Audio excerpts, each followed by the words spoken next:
안녕하세요. 안녕하세요. 예, 오늘 잠언 말씀을 통해서도 삶의 지혜를 살펴보는 시간을 가지겠습니다. 오늘 말씀은 잠언 3장 27절부터 28절까지 말씀입니다. 내 손이 선을 베풀 힘이 있거든 마땅히 받을 자에게 베풀기를 아끼지 말며 내게 있거든 이웃에게 이르기를 갔다가 다시 오라 내일 주겠노라 하지 말며. 예, 이거 잠깐 설명이 필요한 말씀인데 지금 예. 내 손에 선을 베풀 힘이 있거든. 그 좋은 것을 해줄 수 있는 힘이 있을 때는 예. 마땅히 받을 사람에게 빨리 해주라는 거죠. 예. 그리고 좋은 게 있거든 이웃에게 뭐 그냥 내일 주겠으니까 내일 오라 그러지 말고 그때 그날 빨리 그 좋은 일을 해주라 이런 말씀이에요.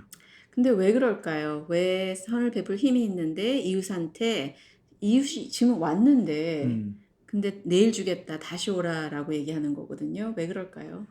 이게 아무래도 뭐 귀찮아서 그럴 수도 있고 뭐 예. 이렇게 저기 가가지고 뭐 꺼내 와야 되니까 예. 내가 분명히 있는데 아유 그 지금 뭐 내 딴 거 하고 있으니까 그냥 내일 오세요 그럴 수도 있고 예. 바빠서 그럴 수도 있고 또 아니면은 그냥 다른 것 때문에 정말 기분이 안 좋아서 내 기분이 별로 안 좋은데 이 사람이 와가지고 아이 그거 어떻게 뭐 왔습니까? 제가 기다리고 있는데 그럼 사실 그 좋은 게 왔는데 소포가 왔는데 예. 기분 안 좋으니까 아유, 내일 오세요 뭐 이렇게 밀어버리는 근데 거죠. 습관적으로 또 "내일 오세요." 하는 분들이 있더라고요. 원래는 주기 싫은데 또 이기적으로 보이고 싶진 않으니까 그냥 "아 내일 드릴게요."라고 말을 하는 분들이 예. 있어서 또 그럴 이유도 될 수 있을 것 같아요. 근데 여기 보면 이제 좋은 거 내가 이웃에게 줄 수 있는 좋은 거 이게 사실 뭐 물질적인 것으로 얘기로 생각을 하면은 저희가 뭐 돈이 없는 사람은 많이 줄 수 없잖아요.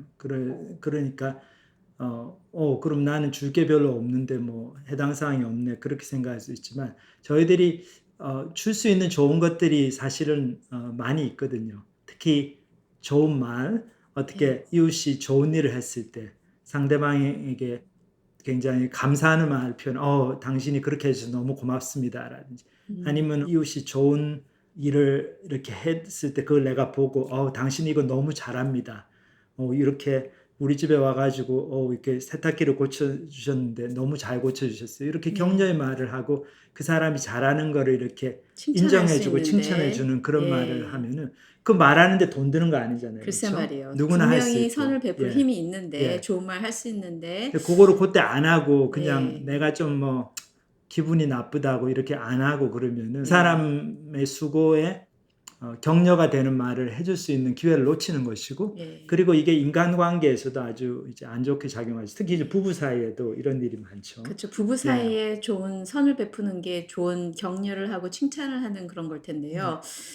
저희가 많은 경우에 쑥스럽거나 아니면 '아유 다음번에 하지 뭐.' 하고 생각이 났는데도 얘기를 바로바로 안 해 주는 경우가 많이 있는 것 예. 같아요. 저희 옛날에 보면 팔불출이라고 그러나요? 예, 그래서 예. 우리 조선시대 옛날 얘기로 사람들 앞에서 자기 아내 칭찬하는 거는 너무나 못난 거다. 근데 그건 너무 음. 잘못된 거죠.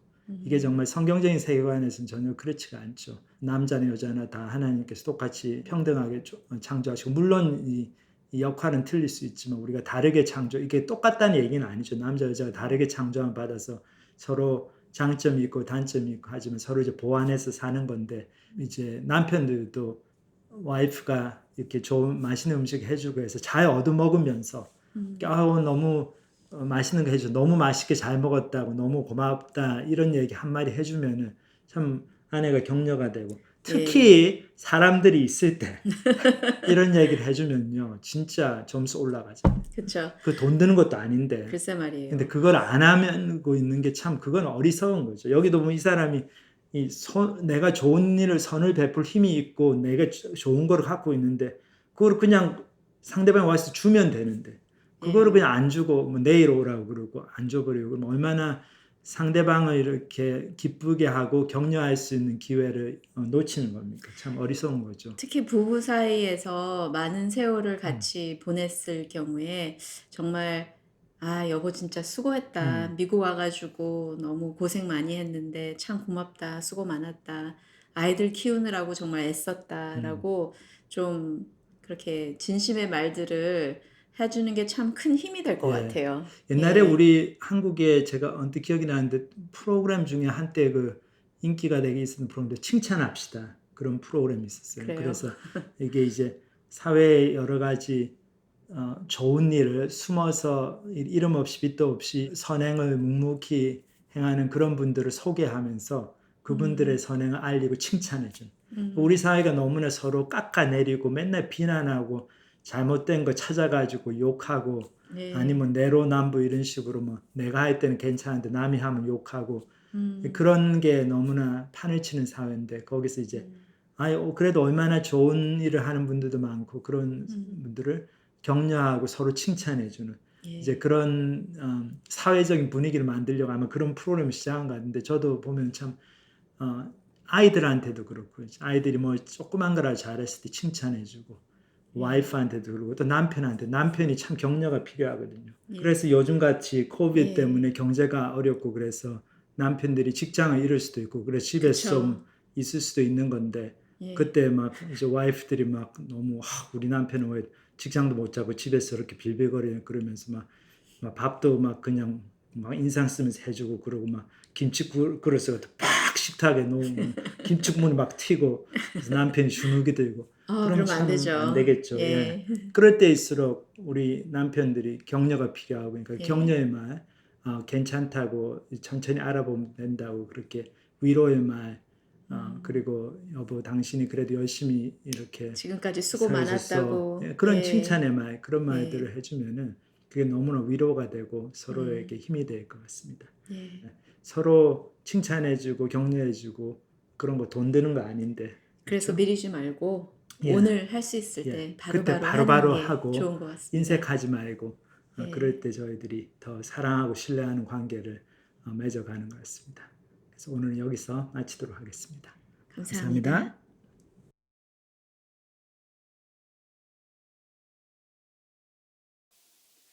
안녕하세요. 그레이스 포인트 교회 온라인 예배 오신 여러분을 환영합니다. 저는 저희 교회 대학부에서 섬기고 있는 김영재입니다. 안녕하세요. 김석별입니다.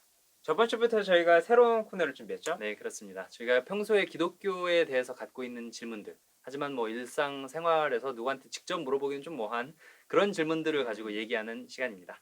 그래서 혹시 저희가 얘기를 나눴으면 하는 주제가 있으시면은 저희가 채팅창에 이메일 주소를 띄울 테니 거기로 바로 보내주시면 되겠습니다. 네. 저번 주에는 세종대왕과 이순신 장군은 예수님을 알지 못했기 때문에 지옥에 가나요라는 주제, 굉장히 어려운 주제였는데 그래가지고 얘기를 했고 오늘 주제는 뭐죠? 오늘 주제는 기독교인들은 왜 이렇게 위선적인 사람들이 많나요? 라는 질문이에요. 되게 어려운 것만 골라서 오셨어요. 그러니까요. 근데 이게 약간 까다로운데 왠지 이해가 되는 그런 질문이에요. 그러니까 기독교인들 중에 이기적이고 비도덕적인 사람들을 보면은 참 교회에서 설교하는 것과는 너무 다르고 위선적이다라는 생각이 드는 것이죠. 예. 그러니까 저는 이런 말도 들어본 것 같거든요. 그 비기독교인들은 성경을 보기 전에 기독교인들을 보고 판단한다고. 맞아요. 그래서 이러한 위선적인 기독교인들의 모습으로 인해서 기독교에 대해 이런 회의감을 느끼셨다라면은 저희가 먼저 기독교인으로서 이것을 인정하고 죄송하다는 말씀을 먼저 드려야 할 것 같네요. 예, 실은 저도 제 모습을 보면 되게 위선적이고 부끄러운 모습을 되게 많이 보거든요. 30년 가까이 예수 믿으면서 살았어도 제 마음속에 드는 뭐 욕심이나 미움, 시기, 질투 이런 것들을 보면 참 어디 가서 이거 모태 신앙이라고 하기도 되게 부끄럽구나라는 생각이 듭니다. 그래서 첫 번째로 저희가 말씀드리고자 싶은 것은 사실 교회라는 곳이 자신들이 죄인이라고 고백하시는 분들이 모이는 곳이라는 거예요. 즉 자신들의 삶과 마음이 깨끗하지 않다라는 것을 아시는 분들이 예수님을 찾아오시는 것이죠. 그래서 어떻게 보면은 교회는 성인들의 모임이 아니라 환자들이 모이는 그런 병원 같은 곳이죠. 그러고 보면 예수님 믿는다고 한 사람들의 삶에 좀 많은 문제가 있는 게 그렇게 놀랍지도 않은 것 같아요. 이제 왜냐하면 기독교인이라면은 마음속 인생 속 다양한 문제들을 이제 인정을 하고 예수님이 내가 정말 필요로 하다는 것을 고백하는 사람들이기 때문에 그렇죠. 이게 변명하는 것처럼 들릴 수도 있겠지만 기독교인들 또한 모두들 성인이 아니라 은혜를 구하는 죄인이라는 것을 알면은 슬프지만 놀랍지는 않은 것이죠. 그죠. 근데 이제 또 한 가지 중요한 것이 사람마다 그 사람을 그렇게 만든 환경 혹은 주어진 인격의 출발점이 다 다르잖아요. 그렇죠. 예수님 믿는 분들 중에서도 인격이 별로인 분들이 계시지만 다른 한편으로는 이분이 예수님 믿으니까 이 정도이고 예수님 안 믿었으면 더 안 좋으실 수도 있는 것이죠. 그렇게도 생각할 수 있겠네요. 그러니까 사람의 인격 출발점이 다르고 예수님을 믿음으로써 매우 안 좋은 인격에서 조금 덜 안 좋은 인격으로 성화되는 과정일 수도 있는 것이죠. 예, 또 반대로 예수님 안 믿는 분들도 이제 인격이 훌륭하신 분들이 많기도 하고, 그러니까 출발점은 다르지만 조금씩 예수님을 닮아가려 노력하는 것, 이것이 예수님 믿는 삶이잖아요. 그래서 이제 우리가 마지막으로 예수님 얘기를 안 할 수가 없겠죠. 네, 실은 위선을 행하는 사람들을 가장 크게 혼내셨던 분이 예수님이셨잖아요. 네, 그죠. 마태복음 15장에 보면 예수님께서 바리새인들을 호되게 꾸짖으시는 내용이 나옵니다. 위선자들아, 이사야가 너희에게 대해 예언한 것이 옳다. 이 백성들이 입술로는 나를 공경하나 마음은 내게서 멀구나. 헛되이 내게 예배를 드리고 사람의 훈계를 교리인 양 가르친다. 네, 바리새인들이야말로 당시에는 가장 종교 생활에 열심히 했던 사람들이었는데요. 자기에 빠져서 본인이 위선을 행하고 있다라는 사실조차 몰랐던 바리새인들을 보고 제발 정신 좀 차리라고 하시는 내용이죠. 예, 그러니까 제 생각에는 교회를 다니는 사람일수록 예수님을 따르는 사람일수록 더 겸손하고 철저하게 자기 자신을 되돌아볼 줄 알아야 한다. 예수님이 이 말을 하고 싶으셨던 것 같아요. 그러면은 오늘은 이 정도로 할까요? 네, 좋습니다. 그러면 저희가 찬양 한 곡을 듣고 김철현 전도사님께서 오늘 말씀을 전해주시겠습니다.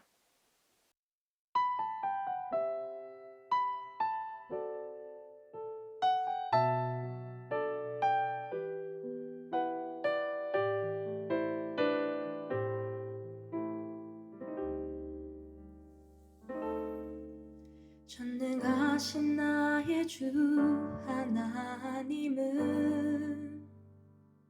능치 못하실 일 전혀 없네. 우리의 모든 간구도 우리의 모든 생각도 우리의 모든 꿈과 모든 소망도 신실하신 나의 주 하나님은 우리의 모든 괴로움 바꿀 수 있네.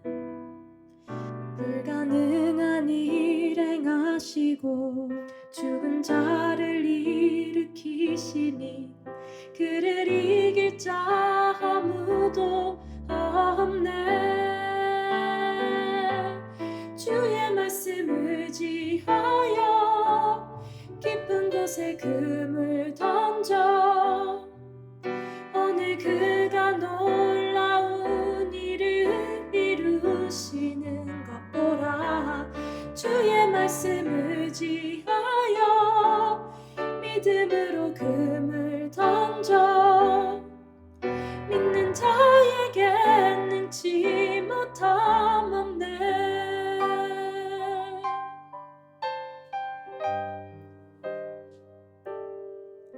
전능하신 나의 주 하나님은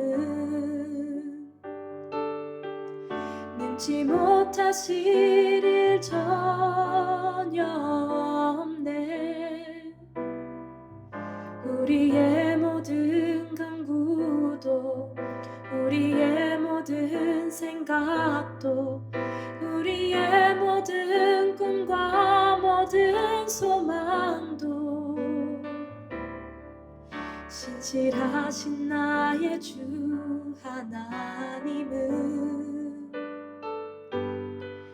우리의 모든 괴로움 바꿀 수 있네. 불가능한 일 행하시고 죽은 자를 일으키시니 그를 이길 자 아무도 없네. 주의 말씀 의지하여 깊은 곳에 금을 던져 오늘 그가 놀라운 일을 이루시는 것 보라. 주의 말씀 의지하여 믿음으로 금을 던져 믿는 자에게 능치 못함 없네. 주의 말씀 의지하여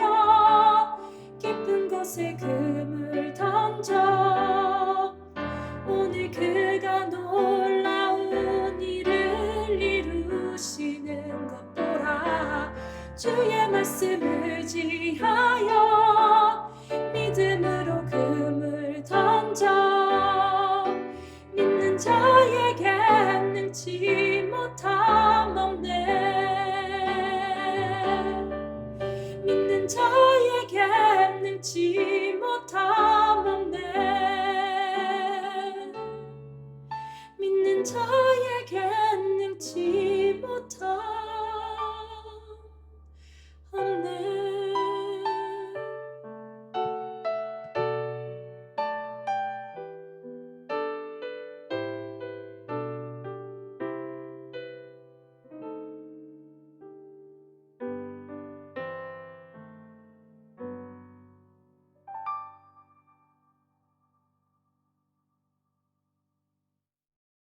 안녕하세요. 오늘 저희도 마가복음 4장 21절부터 25절, 33절에서 34절까지 말씀을 같이 보도록 하겠습니다. 예수님의 비유가 계속 4장에서 나오는데 예수님께서 계속 비유로 많이 가르치시는데 왜 그렇게 하셨을까? 그 이유를 좀 생각해 보면 거기에 좀 깊은 의미가 있다는 걸 알게 됩니다. 예수님께서 이렇게 비유로 말씀하신 이유가 마가복음 4장 34절에서 34절에 나옵니다. 예수께서 이러한 많은 비유로 그들이 알아들을 수 있는 대로 말씀을 가르치시되 비유가 아니면 말씀하지 아니하시고 다만 혼자 계실 때에 그 제자들에게 모든 것을 해석하시더라. 마가가 4장에서 예수님의 여러 가지 비유를 다 소개한 다음에 마지막으로 이렇게 흥미로운 진술로 예수님의 비유를 통한 그 가르침을 정리하고 있습니다. 그래서 여기 예수님께서 왜 비유로만 가르쳤을까 생각해 보면 첫 번째로 볼 수 있듯이 그들이 알아들을 수 있는 대로 말씀을 가르치셨다. 그래서 비유를 말씀하시면은 이 많은 사람들이 알아들었다는 거죠. 소위 그 가방끈이 짧고 거기 뭐 갈릴리 지역에 뭐 다 농부들이 어부들이고 그러니까 많이 배우지도 못하고 또 하나님 율법에 대해서도 많이 알지 못하고 그런 사람들도 많았을 텐데 그래서 예수님께서 이 비유를 일상생활에 있는 소재를 들어서 이 이야기를 만들어내신 거니까 알아듣기가 쉬웠죠. 비유라고 하는 것이 이제 영적 진리를 가르치기 위해 예수님께서 지어내신 일상생활에 관련된 이야기입니다. 이야기의 그 소재가 다 이 사람들이 생각해 볼 수 있는 일상적인 소재였기 때문에 알아듣기가 쉬웠죠. 그런데 그 안에 또 영적 진리가 담겨 있습니다. 그렇기 때문에 사람들이 더 생각을 해보면은 조금 더 생각해보면은 이 말씀이 무슨 말씀입니까? 이 속에 뭔가 좀 더 심오한 진리가 있는 것 같은데 하면서 예수님께 나와서 질문을 하는 거죠. 특히 이제 제자들, 나중에 예수님을 따라다니던 사람들은 예수님께 질문을 하고 그럼 예수님께서 따로 이렇게 설명을 다 해주시고 그렇게 된 것을 볼 수 있습니다. 그러니까 예수님께서는 모든 사람들한테 기회를 주시고 싶으셔서 사람들이 잘 알아들을 수 있는 일상적인 소재로 가르치셨지만 그 속에 영적인 진리를 심어 두셔가지고 좀 사람들이 이제 그 말씀을 듣고 자기 인생에 대해 생각해보고 조금 더 말씀에 반응을 보이는 사람들이 예수님께 나오기를 기대하셨어요. 그래서 그 사람들이 와가지고 질문을 하면은 그때 더 이제 자세하게 이제 설명을 해주시는 거죠. 이 제자들에게 예수님 설명하셨다 그랬는데 이 제자들이 꼭 12제자, 예수님의 12제자만이다 그렇게 저희들이 국한시켜서 생각할 필요는 없는 것 같아요. 이 제자들이라는 사람들은 예수님에게 따라다니던 사람들 아니면은 다른 사람들이 이제 말씀 끝났으니까 수업 끝났으니까 집에 가고 그런데 집에 가지 않고 남아가지고 예수님 주위에 있으면서 더 질문하고 물어보고 그런 영적인 갈급함이 있었던 그런 사람들이라고 볼 수가 있겠습니다. 그래서 오늘 본문의 비유도 이 예수님께서 왜 비유로만 이렇게 말씀을 가르치셨을까? 그거에 대해서 조금 더 깊이 있는 대답을 저희들이 찾아볼 수 있는 그 단서를 제공하고 있습니다. 4장 21절부터 25절까지인데 또 그들에게 이르시되 사람이 등불을 가져오는 것은 말 아래나 평상 아래에 두려 함이냐 등경 위에 두려 함이 아니냐 드러내려 하지 않고는 숨긴 것이 없고 나타내려 하지 않고는 감추인 것이 없느니라. 들을 귀 있는 자는 들으라. 또 이르시되 너희가 무엇을 듣는가 스스로 삼가라.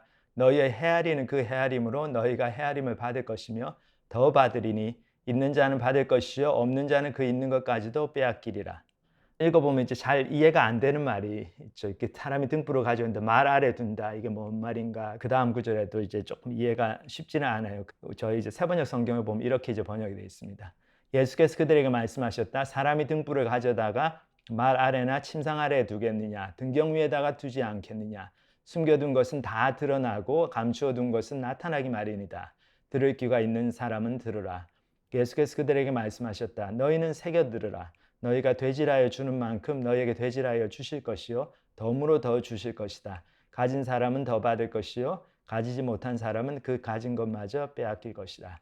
첫 번째 비유가 등불에 관한 비유인데 여기 잠깐 보도록 하겠습니다. 여기 말 아래 둔다. 사람이 이제 등불을 가져다 말 아래 둔다. 이게 말이 뭐 이 동물 말을 얘기하는 게 아니고 이건 이제 되박으로 이렇게 곡식 같은 거 양을 재는 그 기구를 얘기하는 거죠. 이렇게 생긴 거죠. 우리 여러분들 예전에 어렸을 때 저도 기억이 나는데 쌀집 그 옛날에 우리 한국엔 쌀집이 있었잖아요. 거기 고양이들 키우고 우리 아주머니들이 살찌나 그렇게 부르시는데 부산에서는 이제 고양이들이 보통 밥을 많이 먹어서 그런지 아주 살이 많이 쪘어요. 거기서 보면 이제 쌀을 퍼줄 때 이렇게 매절을 할 때 쓰는 되박이 있죠. 그 되로 하나씩 퍼주고 그리고 10대가 합치면은 이제 한 말이 되고 그래서 이제 말이라고 하는 게 10대 부피에 쌀을 갖다 담을 수 있는 용기를 얘기하는 것 같아요. 불을 말 아래 두지 아니하고 말 아래 둔다는 거는 뭐 이런 거죠. 이렇게 그 말로 그 한 말, 쌀 한 말을 이렇게 담을 수 있는 그 용기로 그걸 가지고 등불을 덮어버린다. 그렇게 안 한다는 거죠. 등불이라는 게 뭐 다 앞에다 내놓고 밝게 보이려고 우리가 쓰는 건데 누가 그거를 이렇게 침상 밑에다 두든지 평상이라는 게 편편한 이제 침대죠. 아니면 쌀 한 말을 재는 용구 그 밑에다 두겠느냐 하는 거죠. 당연히 등경 위에 둔다는 거예요. 등경은 이제 등불을 놓든 이런 촛대 같은 거죠. 스탠드. 그건데. 그래서 예수님께서 여기서 이제 하시려는 말씀이 우리가 등불이라고 하는 게 밝게 보이기 위해서 쓰는 거기 때문에 항상 잘 보이는 데 두고 그 불빛이 나오게 된다는 거죠. 그래서 이제 등불이 뭔가 여기 생각해 보면은 저희들이 이제 하나님의 말씀이라는 것을 알 수가 있습니다. 성경에 이제 여러 곳에서 예수님의 말씀, 하나님의 말씀을 등불에 비유하고 있어요. 대표적인 이제 구절이 시편 119편 105절 말씀. 주의 말씀은 내 발의 등이요 내 길의 빛이나이다. 하나님의 말씀이 우리가 가는 길에 등이 된다는 거죠. 여러분들 이제 밤에 이제 굉장히 칠흑같이 어두운데 산길을 걸어가 보신 적이 계신지 모르겠는데 그런 일이 별로 없죠. 도시에서는 웬만한 데는 가로등이 있으니까. 근데 제가 98년인가요? 처음으로 중국을 방문했었는데 흑룡강성, 신안진 거기에 이제 조선족들이 많이 살았어요. 그래서 그 시골 지역을 방문했는데 거기는 정말 밤이 되니까 칠흑같이 어두워요. 가로등이란 거 하나도 없거든요. 그러니까 플래시라이트이 없으면 바깥에 못 나다녀요. 그래서 많은 분들이 한 6시 넘어가면 이제 저녁 식사하시고 9시 되면 칠흑까지 어두기 때문에 다 주무십니다. 근데 그때 저도 기억에 이웃집을 방문하던 기억이 나는데 밤에 와 진짜 플래시라이트 없었으면 한 발짝도 걸을 수 없을 정도 아무것도 안 보여요. 그러니까 예수님의 말씀이 주님의 말씀이 내 발의 등이라는 거죠. 내가 지금 이렇게 칠흑까지 어두운 밤에 걸어가는데 그러니까 인생이라는 거 어떻게 살아야 될지도 모르고 내가 무엇을 위해 살아야 될지도 모르고 그냥 더듬으면서 가는데 하나님의 말씀이 등이 그 진리의 빛이 비춰가지고 내가 이제 무엇을 하며 살아야 되고 어디로 가야 되고 이 인생이 어디에서 와서 어디로 가는가 그걸 알게 됐다 그거죠. 그리고 내가 가는 길이 빛이 돼서 이제는 내가 무엇을 하며 살아야 될지를 안다는 거죠. 등불 대신 하나님 말씀 생각해 보면은 이 빛이라고 하는 게 C.S. 루이스도 그런 말을 했는데 우리가 태양의 존재를 아는 이유가 태양빛을 보기 때문에만이 아니고 또 그 태양 아래에서 해가 떴을 때는 우리가 그 햇빛을 통해 가지고 모든 다른 것을 볼 수 있기 때문에 또 우리가 해가 지금 떠 있다는 것, 지금 낮 시간이라는 걸 알 수 있다는 거죠. 그와 마찬가지로 하나님의 말씀이 진리라는 걸 어떻게 아는가? 저 같은 경우도 무슨 뭐 변증 공부를 많이 해가지고 하나님의 존재를 뭐 누가 증명해줘가지고 믿게 된 게 아니죠. 이제 믿게 된 이유가 성경 말씀을 공부해 보니까 이 말씀이 정말 내 삶의 빛이고 내 발의 등이구나. 그걸 알게 된 거죠. 하나님의 말씀을 통해서 내가 누구인지를 알게 되고 저는 그 고등학교 1학년 때까지 제가 누구인지를 몰랐어요. 제가 그냥 저라는 존재에 대해 생각 안 해보고 살고 그냥 뭐 공부 잘하고 싶고 뭐 운동도 잘하고 싶고 뭐 친구들한테 인기가 좋고 싶고 여학생들한테 인기 있고 싶고 뭐 그런 거 있잖아요. 그런 걸로 생각이 가득 차 있지 뭐 내가 누구인가 그런 거는 모르고 생각도 안 하고 살았는데 성경 말씀을 통해서 너가 이런 사람이다. 너 마음속에 이런 게 돌아가고 있다. 이런 말씀을 주시는 거 이제 배우면서 제가 누군지를 알게 됐어요. 그래서 보니까 와, 이제 하나님 말씀이 인생이 어디로 가야 되는지를 알고 계시구나. 그래서 그거 보니까 하나님이 창조하신 사람들이기 때문에 하나님의 말씀 이렇게 우리가 어디로 가야 될지 또 우리의 마음에 무엇이 있는지 나보다 나를 더 정확하게 아시는구나. 예, 그거를 이제 깨닫게 되면서 이 성경 말씀이 하나님의 말씀이다라는 데 대한 확신을 가지게 됐죠. 많은 성경의 저자들도 그거를 느꼈기 때문에 하나님의 말씀을 빛에다 비유했어요. 그 빛 아래에서 내가 모든 것을 제대로 이제 볼 수 있게 됐다 이거죠. 이 빛이라고 하는 거는 어떻습니까? 우리가 어디에 숨겨놓을 게 아니죠. 결국은 다 이렇게 밖으로 나오죠. 그래서 이렇게 침대 밑에다가 빛을 둬도 이게 빛이 사진에 나오지만 이제 바깥으로 나오죠. 그걸 가지고 이제 침대 밤에 잘 때 등으로도 쓰고 그러잖아요. 그 말씀을 이제 예수님께 주신 이유가 바로 그 다음 구절에 또 나옵니다. 드러내려 하지 않고는 숨긴 것이 없고 나타내려 하지 않고는 감추인 것이 없느니라. 좀 이제 복잡한 말씀 같은데 이게 결국은 모든 것이 다 드러난다는 말씀이죠. 좀 이 말씀을 깊이 생각해 봐야 된다. 그거를 강조하시기 위해서 들을 게 있는 자는 들으라. 이거 알아들을 수 있는 사람은 잘 생각해 보고 알아듣고 은혜를 받으라 이런 말씀이죠. 이거를 개역 개정을 번역을 보면은 숨겨둔 것은 드러나고 감추어둔 것은 나타나기 마련이다. 들을 귀가 있는 사람은 들으라.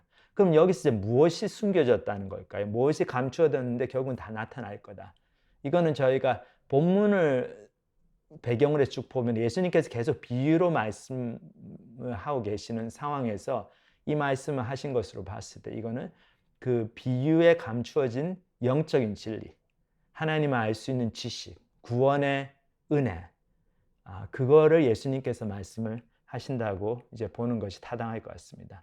결국 이제 이 말씀 뭔가 하면은 예수님이 말씀하신 진리가 비유 속에 숨겨져 있는 것 같지만 결국 누구나 이제 그 말씀을 들으면서 그 비유를 이해하고 좀 생각을 해보면은 진리를 알 수 있다는 거죠. 진리가 드러난다는 거죠.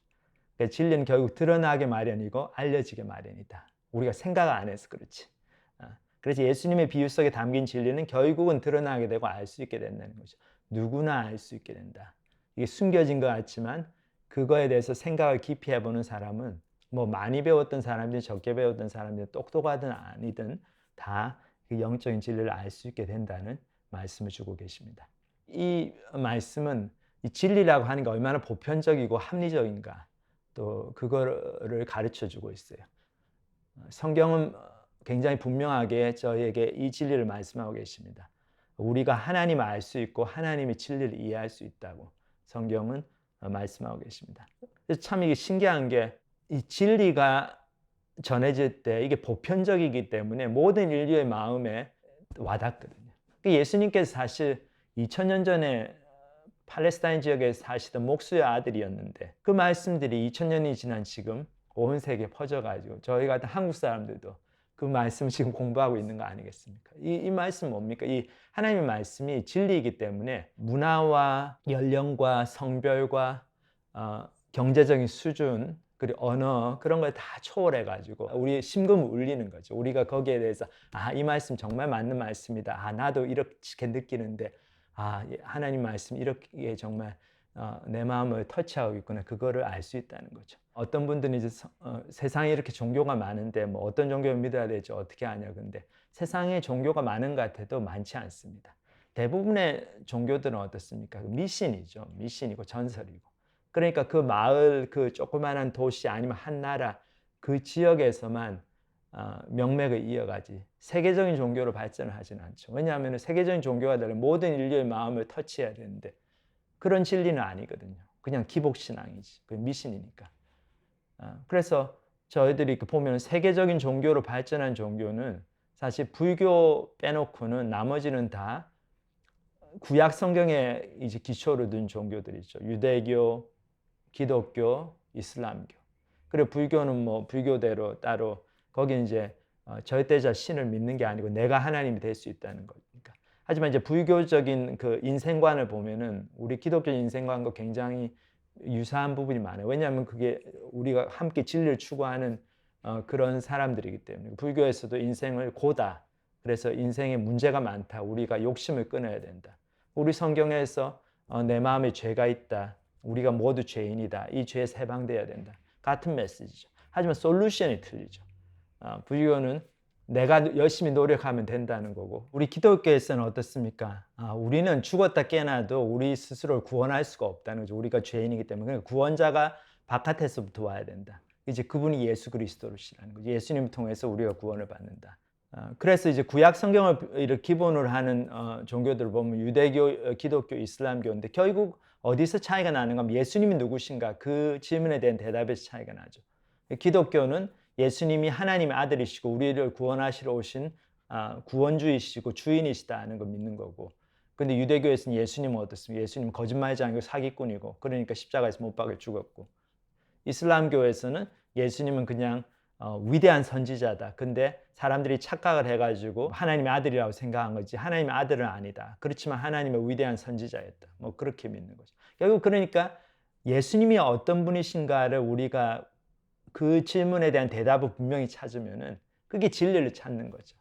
그래서 이제 이 진리가 가진 보편성과 합리성 때문에 예수님께서 전하신 이 복음이 2000년 전에 전하신 복음이 지금도 저희의 마음에 와닿고 있고 복음이 계속 전파되고 있는 거죠. 성경에서도 우리가 세대를 초월해 가지고 하나님 앞에서 핑계할 수 있는 사람이 아무도 없다고 얘기하고 있어요.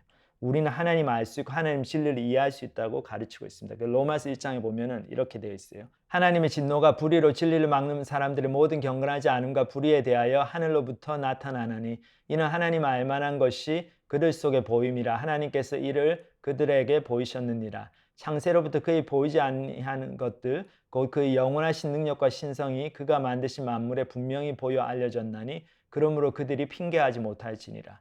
그래서 여기 보면 이제 하나님의 진노가 모든 사람 위에 있는데, 이거는 우리가 꼭 성경에 없더라도 이 세상에 창조된 이 놀라운 이 우주 세계 그리고 이 생물들 살아가는 모든 창조 세계의 신비를 보면 우리가 창조주가 있을 것 같다. 그걸 다 알 수 있다는 거죠. 하나님의 신성이 거기서 나타나 있다는 거죠. 그래서 저희들이 그런 놀라운 자연의 경치 그리고 생명의 신비 그런 걸 보면 이게 창조주가 계신 것 같다라는 생각이 언뜻 들죠.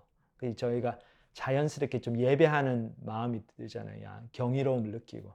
그걸 통해 사실 하나님을 알 수 있는데 저희가 그거를 일부러 무시한다는 거죠. 그래서 계속되는 구절을 보면 하나님을 알되 하나님을 영화롭게도 아니하며 감사하지도 아니하고 오히려 그 생각이 허망하여지며 미련한 마음이 어두워졌나니 스스로 지혜 있다 하나 어리석게 되어 썩어지지 아니하는 하나님의 영광을 썩어질 사람과 새와 짐승과 기어다니는 동물 모양의 우상으로 바꾸었느니라. 그러니까 하나님은 몰라서 안 믿는 게 아니라 하나님을 알고 하나님 계신 것도 느끼고 하지만 하나님은 막 영화롭게 하고 하나님 섬기는 거에 싫어서 하나님을 안 믿는다는 거죠. 그 대신에 우리가 좋아하는 우상을 섬긴다는 거죠. 이 우상이라고 하는 게 옛날 사람들은 뭐 동물의 형상이나 그런 걸 만들어가지고 섬겼지만 우리 오늘날에도 우리가 만들어내는 신이죠. 우리가 만들어낸 가치, 그거에 우리의 인생을 걸고 그거를 섬기는 게 바로 우상이죠. 그러니까 오늘날 현대인들은 돈이 우상이고 잘 먹고 잘 입고 그냥 등 따시고 배부르고 편안하게 내 육신의 욕구를 채우면서 사는 거, 그것이 우상이고 공부를 많이 해가지고 사람들로부터 존경받고 잘난 척하고 살고 싶은 거, 그게 우상이고 나의 자존심이 우상이고 그런 것들이 다 우리가 만들어낸 우리의 삶의 가치, 내가 이걸 위해서 살면 된다 이렇게 생각하는 거짓 신들이죠. 그래서 우리가 하나님을 섬기지 않고 우상을 섬긴다. 그렇기 때문에 우리는 모두 하나님의 진노 아래에 있는 것이 당연하다. 이제 이렇게 말씀하고 있습니다. 그래서 예수님은 우리에게 같은 맥락에서 경고를 주고 계세요. 진리의 말씀이 들어왔을 때 너희가 잘 생각하며 들어야 된다는 거죠. 여기 본문 계속 읽어보면 또 이르시되 너희가 무엇을 듣는가 스스로 삼가라. 너희의 헤아리는 그 헤아림으로 너희가 헤아림을 받을 것이며 더 받으리니 있는 자는 받을 것이요 없는 자는 그 있는 것까지도 빼앗기리라. 여기 헤아린다는 말이 영어로 measure 한다는 말이죠. 쌀 같은 거 이제 퍼주고 그럴 때 이제 재는 그 기구를 얘기하는 거죠. 그래서 이 세번역 성경에는 조금 더 클리어하게 번역이 되어 있습니다. 여기 보면 예수께서 그들에게 말씀하셨다. 너희는 새겨 들으라. 너희가 되질하여 주는 만큼 너희에게 되질하여 주실 것이요 덤으로 더 주실 것이다. 가진 사람은 더 받을 것이요 가지지 못한 사람은 그 가진 것마저 빼앗길 것이다. 여기 보면 새겨 들으라 하시면서 되질하여 주는 것만, 되질이라는 게 뭡니까? 되를 가지고 한 대 이렇게 용기를 이렇게 쌀을 풀면 그게 이제 한 대잖아요.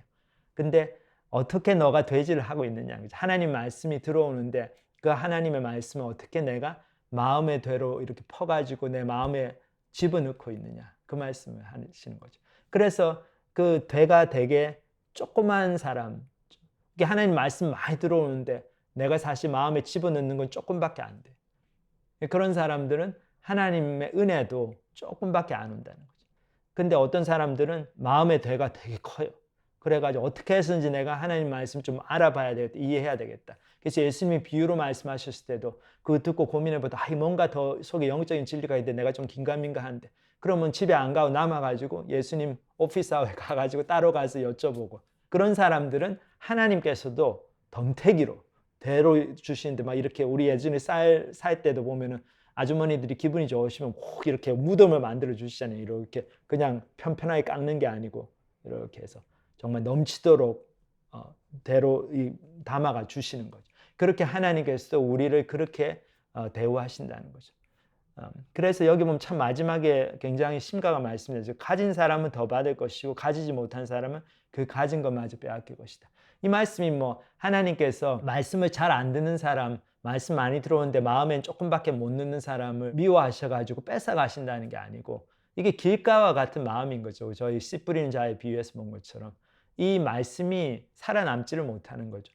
조금 들어온 것도 결국은 이 사람의 마음의 태도가 늘 하나님 말씀 듣는 거를 중요하게 생각 안 하고 그냥 가서 앉아는 있지만 뭐 한 귀로 듣고 한 귀로 흘리고 딴 생각하고 있고, 끝나고 내가 하면은 저 김 집사하고 사업 의논해야지, 뭐 오늘 점심 뭐 먹어야 될까, 이런 거 생각하고 있고, 그러니까 들을 말씀도 금방 다 잊어버린다는 거죠. 그 조금만 되짚어가지고 자기 마음에 넣는 사람은 그 가진 것도 결국은 잊어버리게 된다, 이 말씀이죠.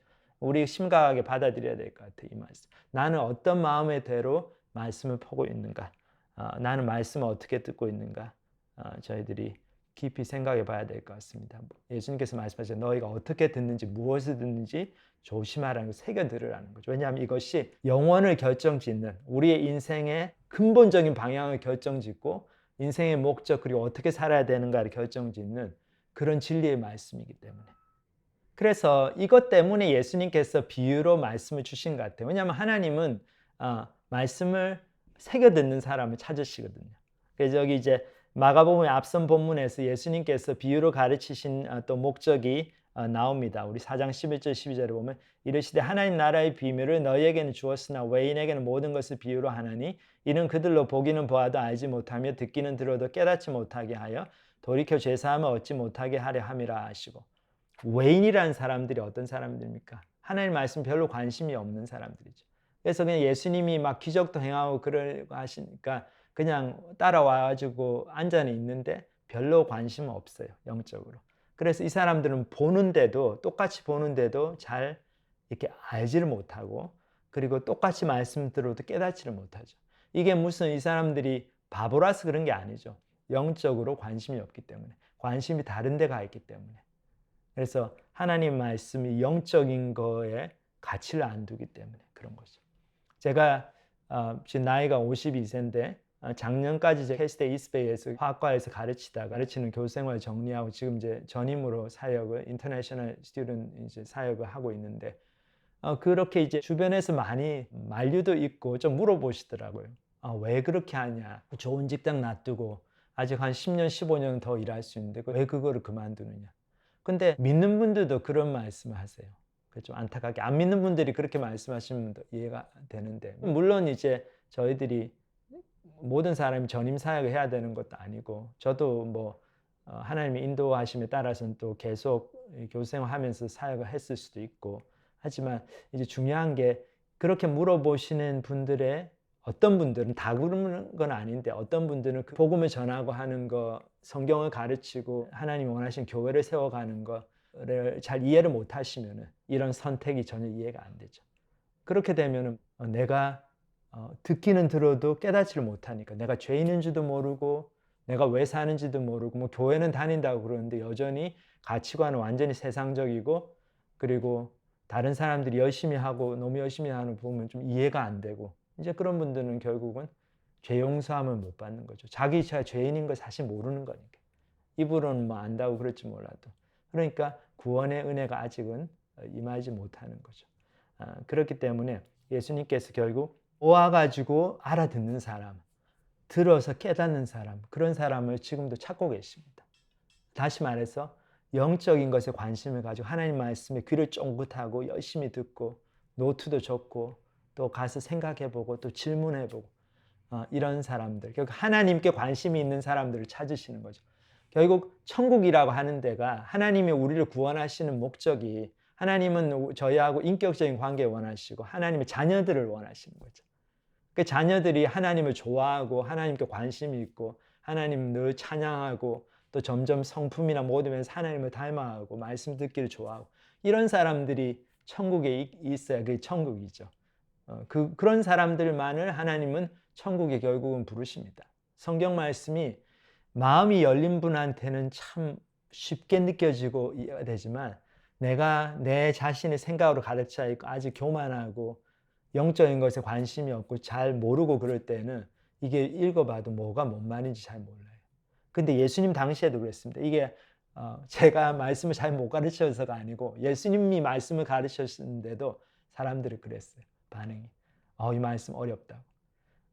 여러분들 요한복음 6장에 보면 참 좀 안타까운 장면이 나오는데 예수님께서 엄청난 기적을 행하셨거든요. 이 예수님의 기적 가운데 제일 정말 대단한 기적이 오병이어의 기적이죠.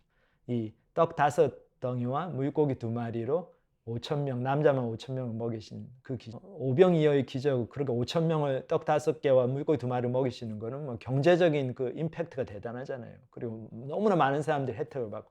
그러니까 다들 예수님을 대통령으로 모시려고 그러죠. 왕으로 모시려고 그러고. 예수님의 인기가 절정에 다다랐어요. 그때 예수님께서 말씀을 주셨어요. 가르치기 시작하셨어요. 그 사람들에게. 여기 이제 요한복음 6장에 보면 이런 말씀이 나옵니다. 이 말씀 예수께서 가버나움 회당에서 가르치실 때에 하셨느니라.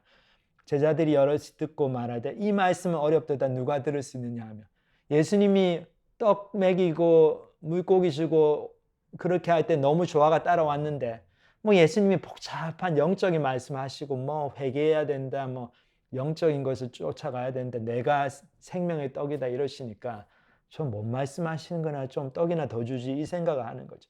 그러니까 예수님께서 계속 이런 말씀하십니다. 예수께서 스스로 제자들이 이 말씀에 대하여 수군거리는 줄 아시고 가라사대 이 말이 너희에게 걸림이 되느냐 살리는 것은 영이니 육은 무익하니라 내가 너희에게 이른 말이 영이요 생명이라. 오병이어 기적에 너무 임프레스 되지 말고 살리는 것은 영이라는 거예요. 구원의 문제, 영원의 문제에 있어서는 영이 중요한 거다. 영적인 진리가 훨씬 중요한 거라는 거죠. 이런 말씀 하시니까 못 알아들어요, 사람들이. 그래가지고 여기 보면 이러므로 제자 중에 많이 물러가고 다시 그와 함께 다니지 아니하더라.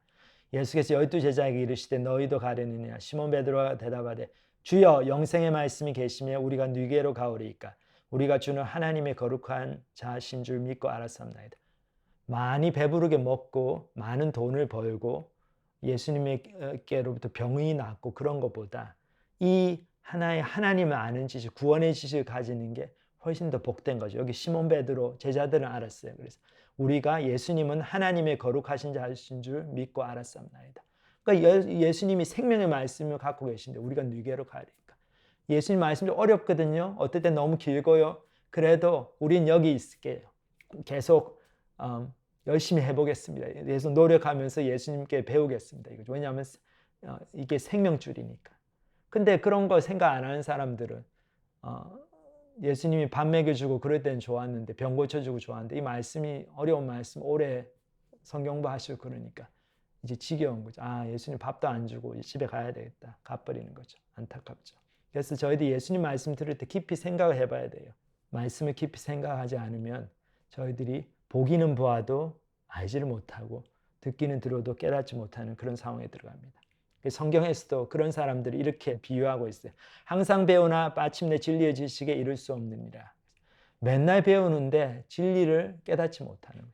매일 교회당은 오는데 한 반쯤은 자고 아니면 딴 생각하고 계시고 들어도 끝나고 나서 다른 생각들이 다 머리에 들어와가지고 다 지워져 버리고 그러면 항상 배우는 것 같은데 진리에 이르지 못한다. 제가 대학 때도 보면은 저희 선배 형 중에 하나가 저희 미생물학과 86학번인데 유전학인가요? 그거를 한 4번을 수강하시는 선배 형을 봤어요. 근데 왜냐하면 이렇게 수강할 때마다 F를 받으니까 공부를 안 하니까요.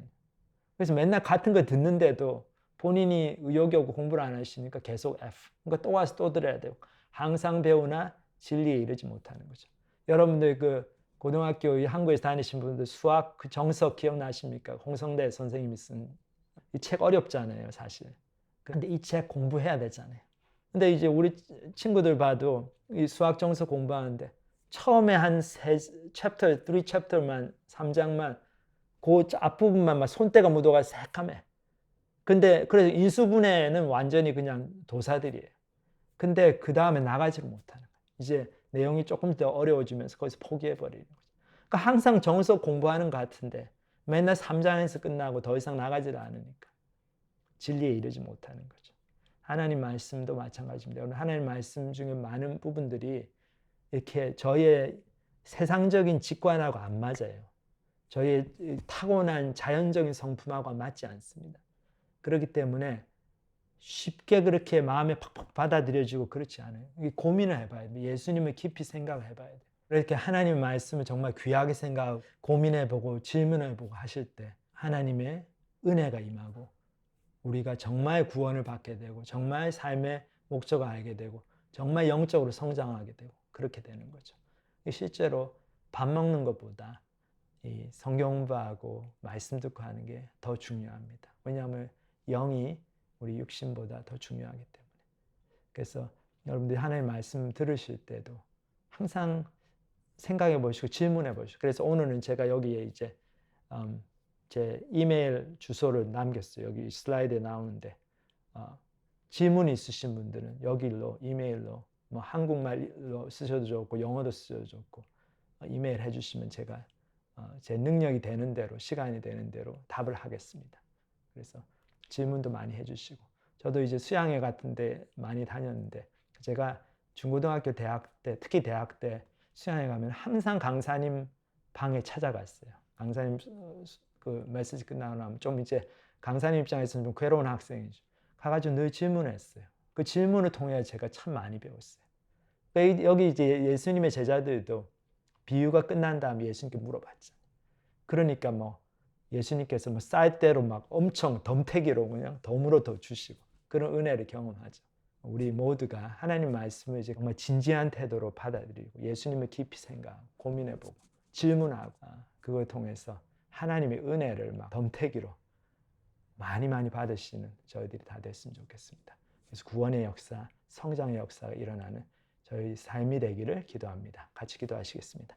하나님 아버지 감사합니다. 저희들이 오늘 참 귀한 말씀 통해서 경고도 주시고 또 소망을 주신 것 감사합니다. 저희들이 주님의 말씀이 어려운 것 같지만 진리의 말씀이기 때문에 저희들이 깊이 생각하고 묵상하고 질문하고 그럴 때 다 알 수 있는 말씀이고 진리가 그 빛이 이렇게 다 새어나와서 결국 주위를 밝히는 것처럼 이 예수님이 말씀하신 진리가 결국은 저희들에게 알려지고 저희들이 이해할 수 있게 되는 그런 복된 말씀을 저희들이 보았습니다. 저희들 기도하는 건 저희가 정말 이 말씀을 깊이 새겨 듣고 이 말씀이 어떠한 말씀인가 고민해보고 질문하고 해서 저희의 마음밭에 하나님 부어주신 은혜를 정말 큰 되로 큰 말로 부어 넣는 저희 복된 사람들을 축복해 주시고 그렇게 할 때 정말 하나님의 약속처럼 하나님께서 더 큰 은혜로 덤으로 더 많이 부어주시는 그런 축복을 경험할 수 있도록 주님께서 인도하여 주시옵소서. 감사를 드립니다. 예수님의 이름으로 기도합니다. 아멘. 네, 좋은 말씀 감사합니다. 네, 다음 주에도 같은 시간, 같은 인터넷 주소에서 인터넷 예배를 만나보실 수 있습니다. 네, 그럼 좋은 한 주간 되시길 바라고 다음 주에 뵙겠습니다. 감사합니다. 감사합니다.